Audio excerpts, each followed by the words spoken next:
What's up, everybody? I'm John Middlekauff. You know what I need you to do.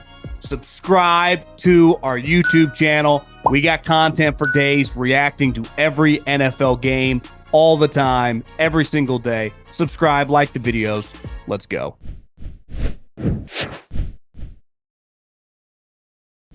What is going on, everybody? John Middlekauff, 3 and Out podcast. Make sure you subscribe to the channel so you never miss any of our content. This is a little special edition weekend mailbag. I didn't do any content or podcast or literally anything on Tuesday. Usually we put out some stuff on Wednesday. And I was like, you know what? I got some extra questions. Middlekauff Mailbag at John Middlekauff is my Instagram. Fire in those DMs and get your questions answered here on the show. I had a bunch of them, so I said to myself, you know what? Let's answer some questions. So that's what we're doing today. We will start with Dev. Congrats on having a baby. I appreciate it. I just had my son Kyrie the 1st in November. The 1st of November. Congratulations. There's going to be some pressure on your son to be a hooper. If Shedeur Sanders has a good game, great game, Sunday, and potentially the rest of the year if he starts, can he be the next quarterback that is traded this offseason depending on the quarterback class this upcoming draft? Well, I think there are a lot of different variables here. First, is there, and we'll find out like after the game and early next week, is there pressure on him to play well? So if Dillon Gabriel passes concussion protocol on Monday or Tuesday, is he just inserted back in the starting lineup? That's what we don't know yet. If Shedeur plays well, regardless of what happens to Gabriel, he will continue to play. And to me, if he plays, let's say he starts, what's their record? 2-8 or something. Let's say he starts 7-8 games, right? And he plays well in 4 or 5 of them. I think that would bring into play, depending on the quarterback class, especially if there's no one to draft high, that he would be their quarterback next year. And they would just use their draft capital to help build the team, and Shedeur would get an opportunity to start this offseason. I think the owner has shown that, he likes the headlines. He's like a, Midwest version of Jerry Jones, who loses a lot more than Jerry. I mean, Jerry's way better at his job than Jimmy Haslam. But I do think if Shedeur plays well, assuming that he continues to start, that he would get an opportunity to be the quarterback next year. Maybe they would sign some version of Flacco, veteran type, Kenny Pickett type guy. And obviously they still have Gabriel on the roster. Maybe they have an offseason competition. I mean, Dillon Gabriel's not very good. But we're going to find out about Shedeur. What up, Middlekauff? In 2023, do you think the Bills would have been better off missing the playoffs instead of winning 5 straight to get the number 2 seed? This would have meant that McDermott would have gotten fired. And I believe his replacement would have been Jim Harbaugh. Would the Bills be in a better position today if they had got rid of McDermott in 23?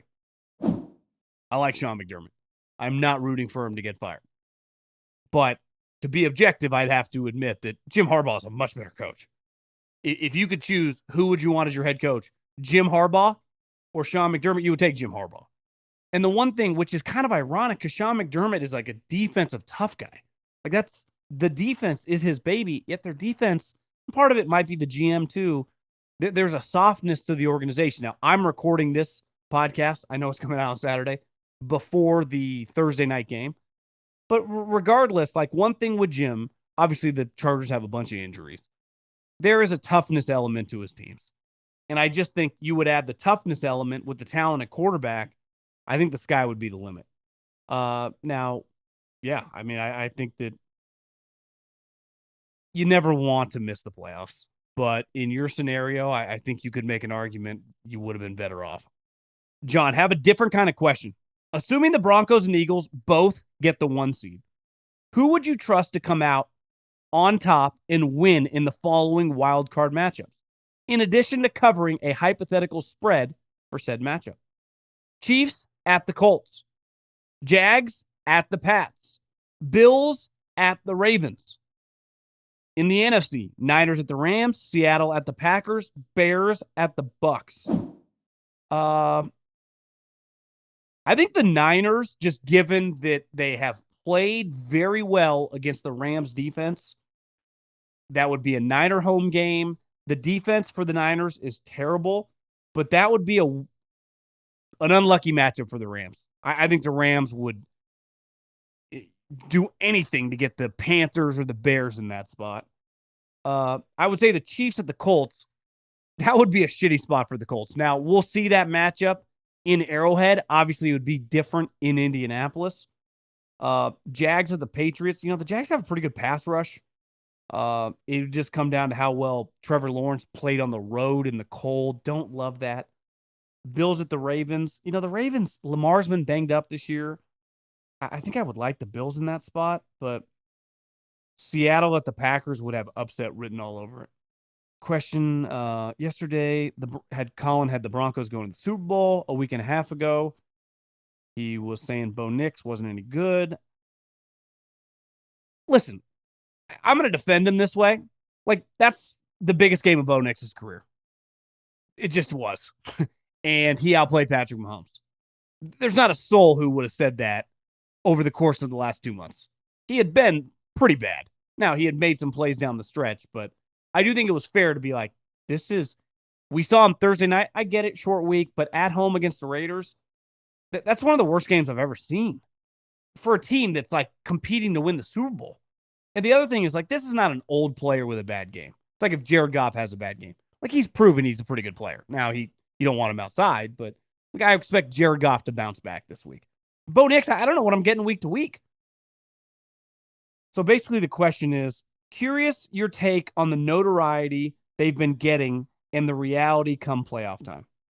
Because the defense is awesome, and you can put some clamps. I think we could see a lopsided game for Denver in the playoffs. I just think Bo Nix is one of the biggest wild cards in the league. If he plays well, they can win the Super Bowl. If you tell me he plays like he did on last Sunday and they have home field advantage, they are going to be a legit Super Bowl contender. When you have an elite defense, it's why my take on the Ole Miss Rebels. It's Lane Kiffin could win a championship this year. When's the last time a team with a terrible defense won a championship in college or the pros? It does not happen. That's why I think a lot of people are I don't know about the Bills. I think it's fair. I don't know either. Right? It's I can't quit the Packers. Because when you have a fantastic defense, that's why the Eagles are kind of hitting their stride. Yeah, their offense is kind of shitty. Who cares? If you're allowing 10, 13 points a game, you're going to win a lot of games. You just are. So I think defense really, really matters. I have no clue on a weekly basis, though, what to make of Bo Nix. As a former scout, can you help me understand the reasoning behind drafting a guy like Gabriel in the third round? He's way undersized, mediocre physical traits. When the Browns were evaluating, did they think he could be an elite quarterback? Even if they surround him with weapons and an awesome offensive coach, his ceiling would be someone like Tua, which you're never winning big with anyway. I understand taking a flyer on Brock Purdy, but he was at the very end of the draft, not the top of the third round. My question is, do you think the Browns drafted him thinking he could eventually be a top 5 quarterback? When you draft a guy in the third round, you don't think he's going to be a top 5 quarterback. If you think a guy's going to be a top 5 quarterback, you draft him in the first round. If they thought he was going to be a superstar, they would have taken him 2 or 5. So once you get to the third round, you just need a quarterback. So I don't know what they personally think of his ceiling. There's no way they could think his ceiling is that high. Now, in their offense, if you can distribute the ball, in theory, you have a good running game. You can make an average quarterback, or an average quarterback can make your offense go. I'm with you, though. Based on his traits, to me, he would be an end of the draft flyer at best. I bet a lot of teams had him as an undrafted free agent. Fantastic college player, good guy. But when you have limited physical traits, too, and you play in a division like the AFC North in a city like Cleveland, kind of need a big arm. Deshaun Watson didn't have a big arm.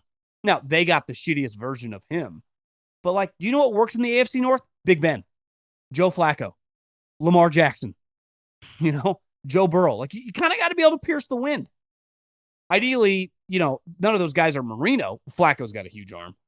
But you can't have a pea shooter like Dillon Gabriel. and I feel bad because everyone's shitting on him. But the draft is a marketplace, right? So when you draft him in the third round, you're placing a value on the guy. And to me, the value you're placing on that guy, it'd be like, I'm making an offer for the house and I offer $500,000. And then the guy that got the house paid $1 million. It's like, we value that house. We're both in different worlds, right? And to me, when they took him in the third round, I think a lot of people looked around like, what is going on? It's why I theorized that they just drafted him so their owner didn't force Shedeur Sanders, who was plummeting in the draft, which is ironic because they ended up drafting him a couple rounds later. So I've been saying over and over, the Rams, or excuse me, the Browns, it's a clown show. And I do think they get a pretty big pass. Now, maybe Andrew Berry would tell me my owner is nuts. He forces me to do all this stuff, and there'd probably be some validity to it. But he always comes out and says, like, that was my choice. That was my choice. If he does get fired, I hope he doesn't tell all, because I would like to know the truth if the truth is not what we know. But right now, they're an embarrassment with an all-time great pass rusher and a promising-looking running back. Today's show is brought to you by our new presenting sponsor, Hard Rock Bet. We talk a lot of football here on 3 and Out, but there's always something to bet on. The NBA, college hoops, hockey, sports are going full swing right now. When you sign up with Hard Rock Bet today, you could score $150 in bonus bets. You just have to place a $5 wager, and if it hits, you not only get your winnings, but you also get $150 in bonus bets. Hard Rock Sportsbook app is the only legal sportsbook whenever you're in Florida. And it's also live in Arizona, Ohio, New Jersey, Indiana, Tennessee, Virginia, Illinois, Colorado, and coming soon from more states near you. Plus, Hard Rock Bet offers new promos every single day. So whenever you're listening, just open the app and check out what you've got on any given day of the week. Download the Hard Rock Bet app today and make your first deposit. My question is, if you were the GM of the Raiders, what do you do this offseason? I'd imagine you have to cut Geno, but that is an $18 million dead cap hit. And this quarterback class is not promising. We probably won't even get a top 5 pick. Do you keep Pete? I would highly think about firing everybody. Not Spytek. Like, I would keep Spytek, and I would think about, like, getting a young coach, maybe even a college guy. Like, could I convince Sark to come to Vegas? Could I convince Lane to come to Vegas? And we just tear this thing down in the studs and build it up. I think I might have said on Monday, like, everything should be on the table, Brock Bowers included. Obviously, he's only in his second year and next year third, but you could argue, guys of his caliber sometimes get paid after their third year. To me, if you wanted to keep Bowers, I mean, they're going to keep Bowers, but I'm not promoting trading him. If they did, I wouldn't say it's the craziest thing ever if they got 2 1s for him and 2 1s for Crosby and just start it over. Now, what I think they will do is I do think Maxx Crosby will be on the trade block this offseason. And the one thing with Geno is, like, he's a good guy. He can get along with quarterback. You could draft a guy and keep Geno. I wouldn't get rid of Geno at this point. No point in eating the money. So, to me, it's probably time for Crosby to go. And it's like Crosby's on the block. It's pretty clear who'd be after him, right? The Lions, the Eagles, I would imagine the Cowboys would sniff around. There'd be a lot. His market would be fantastic. But that would be the number one thing. I think Pete Carroll, Chip Kelly, the staff, adios. You're a finance guy. Well, kind of. I trade stocks. Well, I invest in stocks. I'm not a day trader. So you understand present value of money, and the trade deadline had me thinking. In a lot of cases, wouldn't you rather have a proven productive player now than a potentially productive player if you're lucky in the draft? Example, Breece Hall for a third-round pick. If you're extremely lucky, you'll get a guy in the third that's as good. Hall has proven to be good. If there is something to be said about the present value of production versus the hope of a player you haven't met yet works out a season from now. Here's the problem you're not factoring into that variable is Breece Hall, let's say you don't re-sign him. So you get him for 8 games and maybe a playoff game. Let's say you're the Chiefs. It's like, why didn't the Chiefs give a third-round pick? Well, financially, I'm not going to pay Breece Hall 12, $13 million a year, right? So I'm renting him for the rest of the year, which is important. But you'd say, well, I've made 5 of the last 6 Super Bowls. If that third round pick just becomes a random starter, not even a good starter, but just a starter on my team, I pay that guy $1 million for the next 4 years. And I have a team that is very high priced. This is the knock on the Lions. Now, if you want to say, hey, why didn't you guys trade for Jalen Phillips? That's fair. But when you use the Breece Hall example, it's like he's a rent player, and most of the teams that would have been interested, the cap is pretty important to them. So that third round pick, you look around the league, like a lot of third round picks start.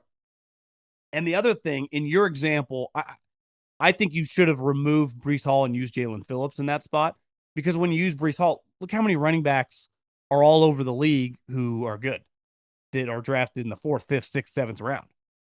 You know, Sean Tucker, was he even drafted on the Buccaneers? Is he an undrafted free agent? Breece Hall was not a top 10 pick. So the guy was drafted in the 2nd round, and I'm buying him for a 3rd round pick. So I'm not even getting a discount. Like, the Eagles didn't have to pay anything to acquire Saquon Barkley. You can just find running backs. I'd argue, like, why don't you find the best running back on a practice squad and go claim him over giving a 3rd round pick for Breece Hall? But I hear what you're saying. Why are the Chargers so inconsistent? They crush the Steelers and a week later get crushed by the Jags. I had some Jags fans that were like, Middlekauff, you haven't mentioned anything. They killed. It's like, guys, once they were blowing them out, I stopped paying attention. Like, I'm sorry, no hate. I really like Liam Cohen. If the NFL was college football, the Giants would be all over Liam Cohen. He's been impressive. So I'm impressed with Liam Cohen. But like, the Chargers are going to have some games with their Justin Herbert got hit on over half the dropbacks. Their offensive line sucks. I think the Chargers could lose to anybody any given week at this point in time with their offensive line. Lifelong Tampa Bay Bucs fan and a season ticket holder. You're a very valuable commodity. The Glazers like you. I love Baker and hate Todd. I don't hate Todd personally. He's a good guy, but I know what you mean. My question is, do you think Baker has what it takes to win a Super Bowl with Todd as head coach? Fans blame Todd for most issues, but Baker's turnovers need to come down. You think Todd? I would be a little stunned. And I do think, depending on what happens this weekend, there's a lot of pressure on the Rams. It's not Todd's fault. They've had a bunch of injuries. I think Todd's solid. I think the hard part is that Liam connection was pretty special. And the power of keeping an offensive coordinator who's your head coach. There was a reason they were trying to pay him a lot of money. That one could be a regret. It's like, God, I wish we just would have kept Liam Cohen as our head coach. But depending on how the season ends, I could see Todd. But who are your options? The problem is, here's the thing with Todd, and this is a little Sean McDermott. Now, Sean's had much more success than Todd Bowles. But same type deal, the quarterbacks can get a little out of control. Obviously, Josh is much better than Baker. Part of Baker turning the ball over, one, you kind of depend on him sometimes. I mean, when you guys get injured and your defense is getting shredded, he feels like he has to make plays. So I don't put the turnovers on Todd or Baker, and neither did you, I guess. But yeah, I don't have a great solution. I don't. You guys are kind of in that weird predicament. It's not like your coach is bad where you're going to fire him. You kind of feel stuck with him. Probably going to win 10 games. Your GM's pretty good. He likes him. Kind of a weird spot. I'm 25 years old. I was born into being a Jets fan and have been my whole life. Am I, and is the franchise, at what point can I bail? Tough, man. It sucks because it doesn't even look bright on the horizon. Like, okay, we have a bunch of picks. It's like, guys, this is what you would probably say. We just had a bunch of picks and we nailed like 90% of them. You know those guys we just traded for a bunch of draft capital? Those were players we drafted. They were good. Quinnen Williams, like 27 years old, been in the league for a while now. You know, he's got 1 or 2 more years till his second contract is up. And we just traded him for first and a second round pick. Sauce Gardner, we just traded for 2 ones. Breece Hall, was valued as like a 3rd or 4th rounder on the market. That's not even counting Garrett Wilson, that definitely, if healthy, would have gone for a 1 and a 2. So it's like we hit on picks. It doesn't even matter. It sucks. I don't know what to tell you. There is something special if you ever get out of the mud, but there does come to a point where it's like this is not fun to watch. It does feel Aaron Glenn was so likable, and then he immediately becomes the Jets coach and starts arguing with everybody. Like, bro, this is not. And I get it. Like, if you had people asking you questions and you sucked, it's a miserable way to be as a coach. But you're not going to win that when you're losing in New York. It's only going to get uglier. And you guys pay Justin Fields, so you can get mad all you want. Like, that's on you guys. And Aaron Glenn early on was like in the offseason singing his praises. It could get really ugly. It really could. Okay, time to tell you about my friends, my partners, the official ticketing app of this podcast, Game Time. I was watching Monday Night Football, and it felt like they were about 90% Cowboys fans. And if you're a fan and you want to go on the road and see your team, obviously Vegas is a great place to do it. But any game in the NFL, if you want to go to a home game in the NFL, if you want to go to a concert, if you want to go to a comedy show, any event, it doesn't get any easier. They have NFL tickets for as low as $100. And here's the thing, the ticket price you see is the one you pay for. There are no hidden fees when you check out. What you see is what you get. Lowest price is guaranteed. They got flash deals. It does not get any easier to use. The interface is great. So take the guesswork out of buying professional football tickets with Game Time. Download the Game Time app. Create an account and use the code JOHN for $20 off your first purchase. Terms apply. Again, create an account, redeem the code JOHN. That's my name. $20 off. Swipe, tap, ticket. Go download the Game Time app today. Full disclosure, huge Broncos fan. I think Nix is going to be a poor man's Josh Allen. You're clearly biased. And agree, you have to get him on the move. Wonder if Peyton is saving that in some design runs for some playoff games. Keep up the great work. Congrats on getting married. Side note, what were your favorite golf courses to play when you work in Philly? He's got a long way to go to become Josh Allen. Okay. Let's pump the brakes on that. I do think it's very fair to be really excited after Sunday.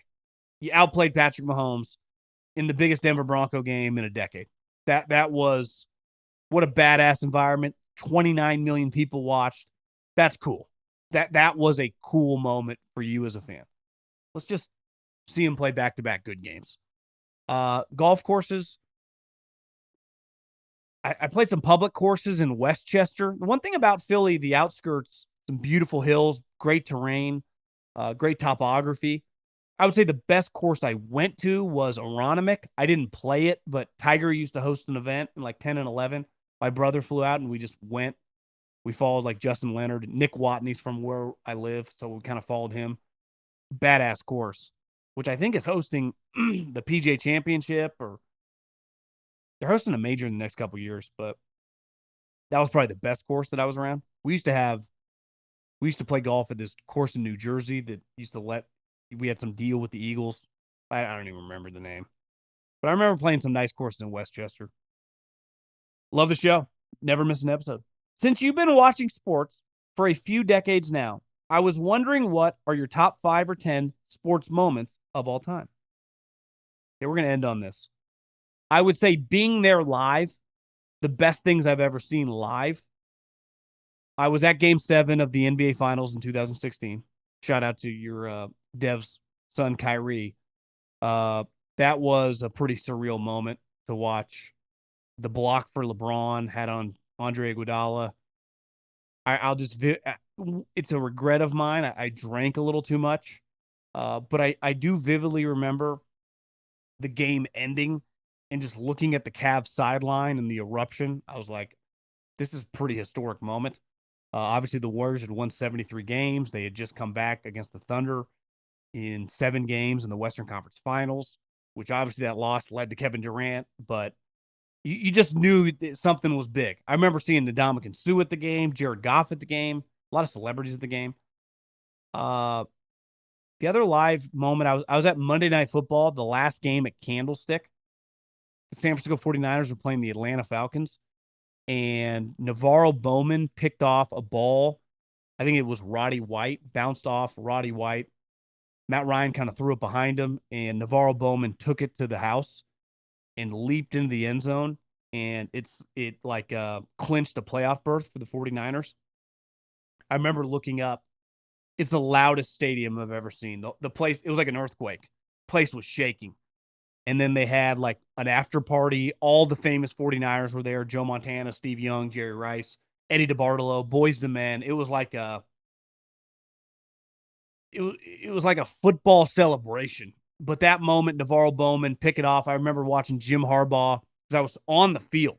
Because you used to be able to go on the field with 5 minutes left in the game, standing next to Chris Berman. Just a moment I'll never forget. And then I did like local TV after. It was just really cool. I do remember I used to host a college radio show when I first got into radio on Saturdays. So I would be in the office on Saturdays in downtown San Francisco. And I remember watching the kick six, Alabama Auburn. I do think that's one of the crazier moments in my life. Obviously, it's Saban dynasty, but just watching, I think Chris Davis, who ended up being an undrafted free agent for the 49ers, I just remember my jaw hitting the floor. I couldn't even believe it was happening. And clearly, looking back, anytime you try something like that, you're at such a disadvantage if the DB returns it, because how many guys on your unit? One, it's long snapper, holder, kicker, maybe a couple tight ends, but it's just offensive tackles, guards, and centers. So you don't have the ability to make an open field tackle. It's not like there are linebackers and safeties on the field for you. I just that was that's one moment that's just like entrenched into my brain. Uh, yeah. I mean, I've been lucky. I've lived through a lot. I've watched every major sporting event the last, I don't know, 30 years. Uh, I mean, Tiger Woods is, I'd say Tiger Woods and Michael Jordan are my favorite athletes. I was so young. You're early 90s. I'm 8, 9, 10 years old. And then Michael, 96 through 98. I'm 12, 13, 14. See, it's really cool, but you don't quite have the sports expertise. I do think watching Tiger, I remember in college in 2008 when he won the US Open against Rocco on a torn ACL and broken leg. They used to play 18 holes on Monday. I don't even think they do that anymore. But it was just him hitting that putt in San Diego at Torrey Pines. And then 2019 when he won the Masters. I had so much more like perspective as a sports fan, understanding of like sports history. Like when Tom Brady, as his career went, you kind of understood like the legacy and what was on the line. In 2019, Tiger's is he going to win the Masters? Like everyone who had been watching this guy since the 90s just knew like this is pretty crazy. And then when he wins it, that walk up the hill with Charlie, uh, that's probably my personal favorite of my adult life is Tiger 2019 winning the Masters. And I do think we were robbed a little bit. His car accident in 2020 when he flips the Genesis and fucks up his leg and kind of ends his career. He was playing really good in 18 and 19. Now, was he going to go on the same level of run that he did? No. But I do think he would have had a couple more majors, and he definitely would have won a lot of tournaments. He would have been one of the better American players because technology, he could hit fairways. Mentally, he was so much more superior. Every game was a home game for him. I am glad we got 18 and 19. He won the Tour Championship in 18. He almost won the British Open in 18. He almost won the PGA Championship against Koepka in 18. But winning that Masters against just a crew of like DJ, Koepka, Tony Finau, Molinari hits it in the water on 15. That was just badass. That was, and just as a huge fan, it was cool. Like his Charlie kind of got to take it in. But then we were just kind of robbed. Like his career basically ends, whatever, 8 months later in the ditch in Los Angeles. So what are you going to do? But yeah, that would probably be my personal favorite, Tiger Woods 2019.